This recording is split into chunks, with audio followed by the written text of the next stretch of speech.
So the question today is AI legally stealing your artwork? Let's look into it. I first noticed this artist a few years back.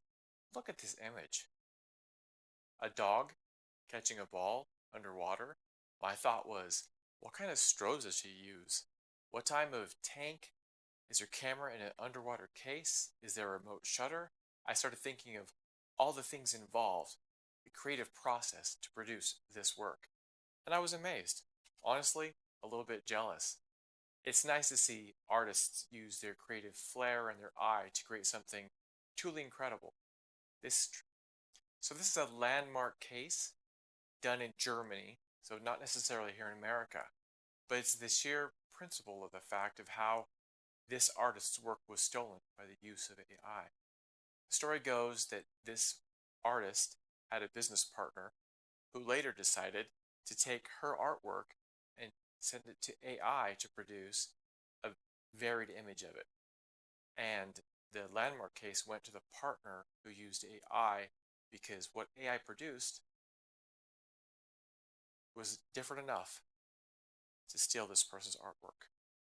According to this case, the cartoon image had a different perspective, lighting, and sharpness.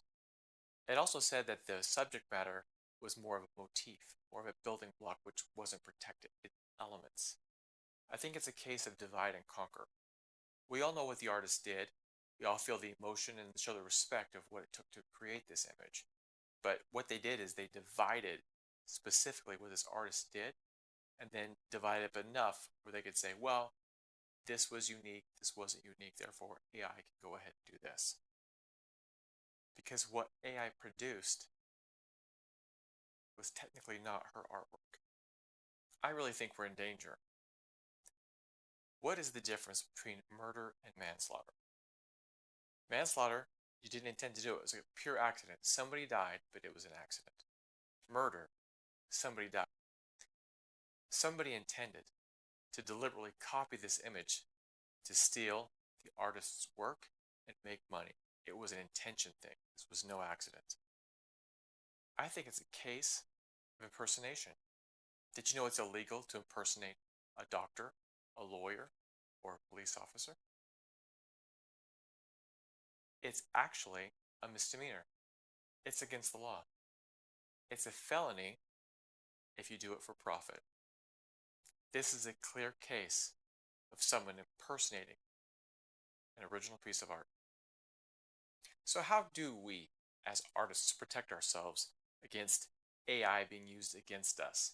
AI taking our themes, our artistry, our creativity, and changing it just enough so that we lose our protection. What do we do? I propose two things. I propose we create a sense of community. Develop an online presence. Develop something where people can see you and realize that you are an actual artist. A sense of community. The second thing I would say is, why not create a chain of custody? Why not authenticate our artwork, that we release it, that every image has a serial number. Every image is tracked by the blockchain, so we know where it goes, what the value was, and we can link it back to the community. So artists, join me in my community. Join me in my effort. Like, subscribe. I'll show you how I do it. You can do it too. We can fight the robots and become AI resistant.